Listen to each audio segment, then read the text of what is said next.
8 आणि 9 मे रोजी मध्यरात्री लष्करावर हल्ला करण्याचा प्रयत्न. पश्चिमी सैन्यावर पाकिस्तानकडून हल्ल्याचा प्रयत्न. पाकिस्तानकडून भारतीय हवाई क्षेत्राचं उल्लंघन. नियंत्रण रेषेवर पाककडून मोठा गोळीबार. आंतरराष्ट्रीय रेषा सीमा रेषेवर लेह ते क्रीकपर्यंत 36 ठिकाणी 300 ते 400 ड्रोनचा हल्ला. यातून घुसखोरी करण्याचा प्रयत्न. भारतानं पाकचे ड्रोन पाडले. हवाई घुसखोरीचा उद्देश हा संरक्षक प्रणाली प्रशिक्षण आणि गुप्त माहितीसाठी.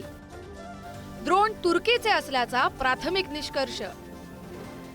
सशस्त्र UAV कडून भटिंडा सैन्यतळ टार्गेट करण्याचा प्रयत्न.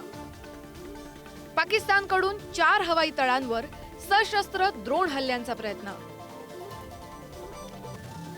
एडी रडार नष्ट करण्यात ड्रोन यशस्वी. जम्मू काश्मीरात तंगधार, उरी, पूंछ, मेंढक, राजौरी, अखनूर, उधमपूर इथे ड्रोनसह गोळीबार. नियंत्रण रेषेच्या पलीकडे पाक सैन्याचा गोळीबार.